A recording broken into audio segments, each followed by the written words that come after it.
you're embarrassed about, or were unfortunate enough to witness. Story 1. Friend of mine started dating the single most dramatic girl I've ever met. We lived on the 4th floor. We always took the elevator. So we all get in to go down to the lunch hall, and she literally dashes for the corner and starts rocking back and forth in a really sad act of being terrified. He runs over to hold her and explains she's terrified of elevators. First, she lives with us on the same floor for 2 months, and we've all seen her on the elevator acting normal. Second, if you were really terrified of elevators, you'd just walk the 4 floors. It wasn't even that far up. Third, her acting was just terrible. Of course, a few weeks later, she forgot all about it and went back to acting normal on elevators again. I really like this story.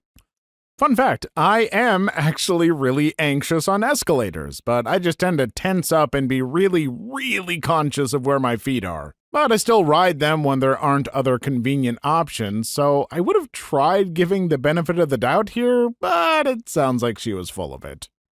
Story 2. In high school, one of my teachers asked everyone to say one word describing themselves, and I said, classy. I die inside every time I remember it. Story 3. A girl at school once commented on my Facebook picture, "You look cute, heart." And edgy me said, "Thanks, you're not getting a heart back, that would be dumb." Story 4. I remember being like 14 and this 16-year-old guy asked me what my fantasy was, and I said, "Well, I mean, most girls would like to have Prince Charming on a white horse, but I don't like horses. I'm just different like that." He definitely meant naughty fantasies, not like romance, but I needed him to know I was cool and didn't like horses like other girls.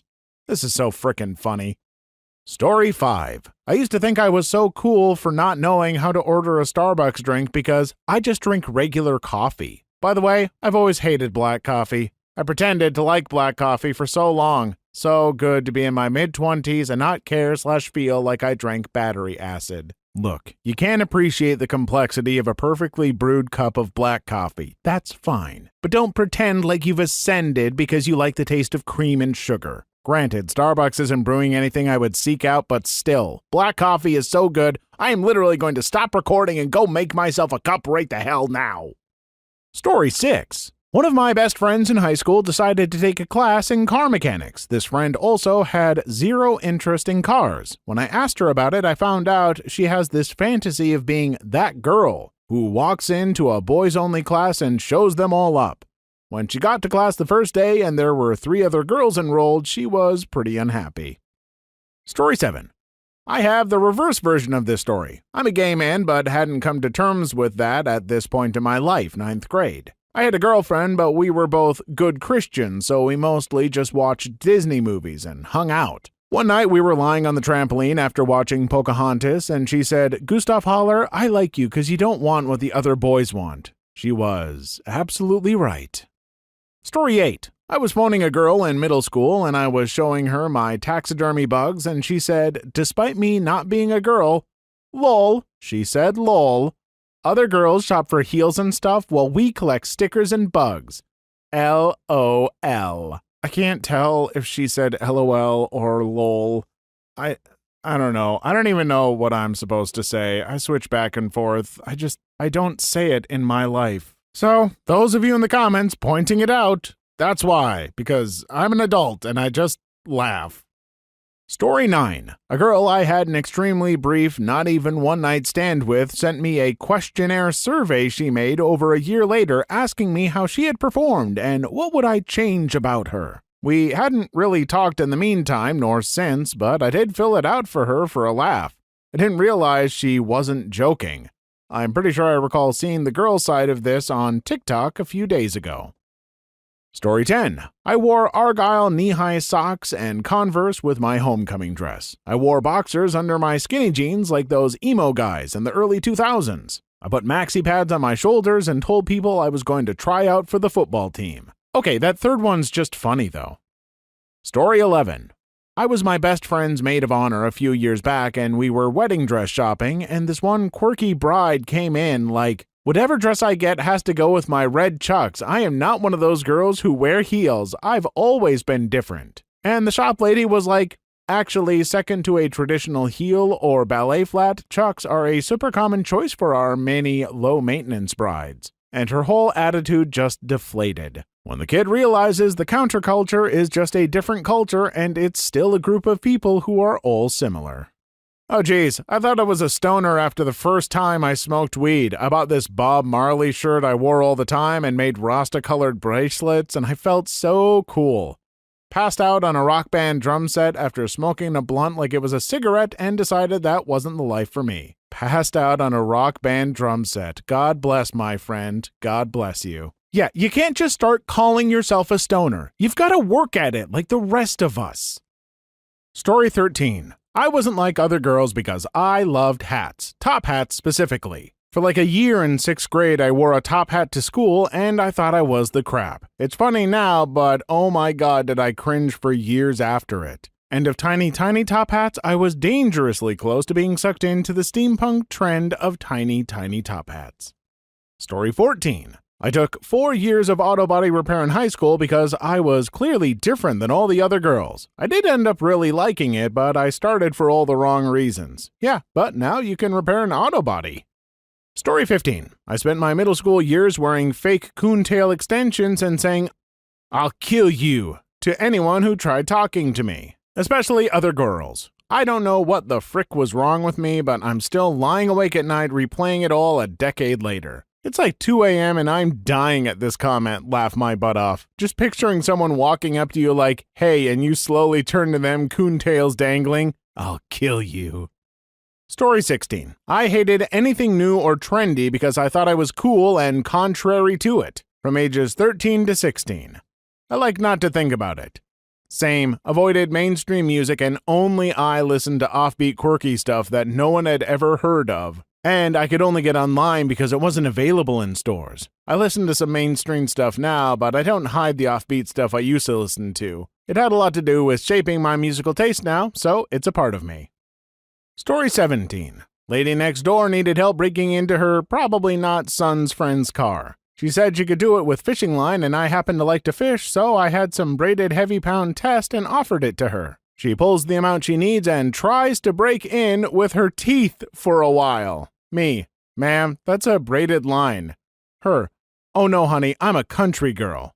That's beautiful. I never realized being born in the South / a rural area means you can basically chew through steel. When you're born in the South, you're built differently. Teeth like diamonds. Story 18. I used to think I was a natural witch after watching The Craft for the first time. It was so cringy, the moodiest middle schooler ever. I miss it. Story 19. I'm 29, so I lived as a preteen during the peak AIM days. Putting up away messages was crap. Eating dinner with your family? Let the world know. Be right back? Let them know. Taking a shower? Tell everyone. One of my away messages for just that was, "Save water, shower with me," with the kissy face that had the little beauty mark for some reason. OG AIM users, you know the one. I was honestly like 11. Literally had never kissed a boy. Guaranteed I was also still wearing overalls, keds, and bucket hats. I'm a 4th grade teacher now, and I realize now that I was an actual baby at the time. I cringe just thinking about it. Overall, I would really like to go back in time and smack some sense into me. I had one that said, "Save the trees, eat more beavers," and my dad freaked out. Thought I was funny, but I was 11 and had no idea what the other kind of beaver was. Story 20. Girl in uni said she wasn't like other girls because she could hold her liquor like a man. So went shot for shot with this big dude. People tried to stop her, but she was gonna prove herself. She kept saying she was fine. Finally, when she flat out passed out and we ended up having to take her to the ER for what was alcohol poisoning, was pretty clear she was just super stupid in that moment. Bartender here. I always try to slow somebody's roll when they're going shot for shot like this. Story 21. In high school, I had this friend who tried so hard to be one of the guys to the point where she would call herself that often. I didn't realize how cringy she was until I ran into her at a party in my 20s. She walked up to my boyfriend, currently my fiancé, grabbed his hat, put it on her head backwards, then asked for a haul of his cigarette, she doesn't even smoke, and coughed profusely. She then proceeded to punch him in the stomach and started calling herself one of the guys again. A few of us just looked at each other awkwardly and slowly trickled away. I just love the phrase "slowly trickled away." I don't know why, folks, but some of these I just have a hard time believing. I can't quite pinpoint why, but these just sound so fake. Come on, folks, give me something good. I was into Sonic games when I was about 10 or something, and obviously that made me one of a frickin' kind.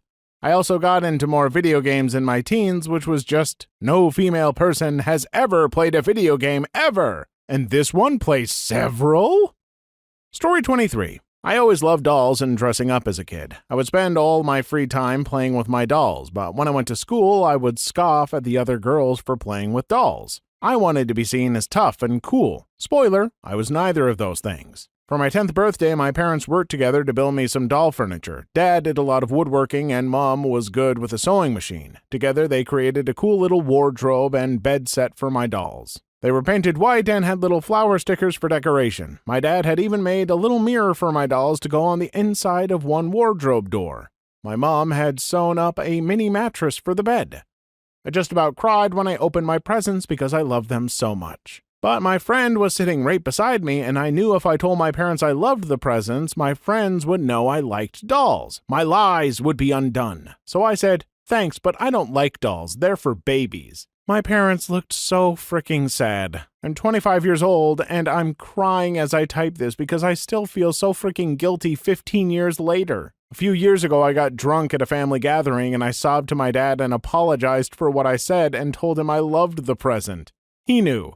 So I got my apology out, but I still feel like such a C. Look, you shouldn't feel too bad. Parents should fully expect their children to do stuff like this as they're figuring themselves out. Any parent who would hold it against a child, well, they're the ones acting like a child.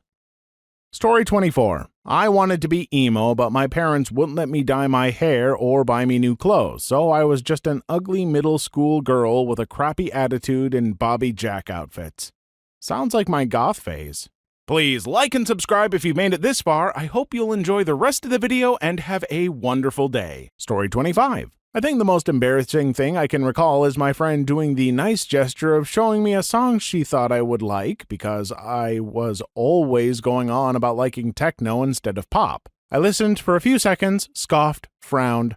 "Remind me to show you some real music," I told her. What I showed her later was the competition music from Nintendogs. By opening up my DS and entering a competition. I cringed so hard I forgot what I was doing. Story 26. There was a point in my life when I felt like I'm not like other girls. If I, 1, don't complain too much, don't be too emotional, have no strong opinions about anything, and basically go with the flow as much as I can. This led to having no boundaries and a lot of repressed mental health issues on my part. 2, can be a jack of all trades and knowledgeable about many different hobbies and interests. This led to having a lot of equipment I barely use anymore, spending a lot more money, and I feel like I can never get past the basics of everything, which made me lose my sense of self.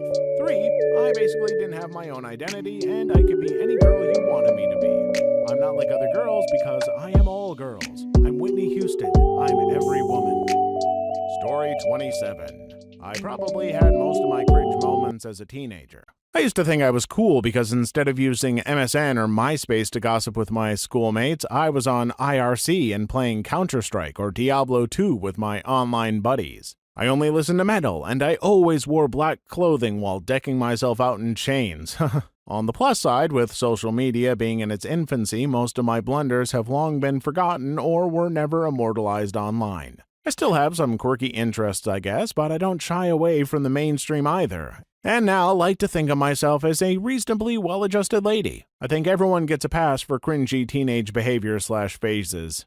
We would have been good friends. Still, not a social butterfly, but holy crap am I glad I grew as a person. If there's one thing every adult eventually realizes is that we are all cringy as teenagers. Painfully so. Any adult who doesn't think they were cringy is probably cringy as hell as an adult. Story 28. I thought I was not like other girls because I didn't drink or party. I thought I was above my classmates who did. In reality, I was just jealous because I was never invited. Probably because I was such a snob. I was totally a pick-me, and I cringe when I think about it. Story 29. I played the ukulele and sang like a stereotypical wannabe manic pixie dream girl. I also tried to get into riding a motorcycle but broke my foot on it on a motorcycle safety course designed to teach new riders how to ride. I refuse to even be a passenger on one of those things now. So freaking different and adventurous. Shake my head. I want to punch the teenage version of me in the face sometimes. Story 30. Someone I know got up in front of her class in middle school and made a speech about why women aren't fit to be president. No, she doesn't believe that anymore, and yes, she dies inside every time she thinks about it. At least she changed her mind. My mother-in-law told my 4-year-old that she can be whatever she wants except president because women are too emotional. Story 31. Something so cliché it hurts to even talk about.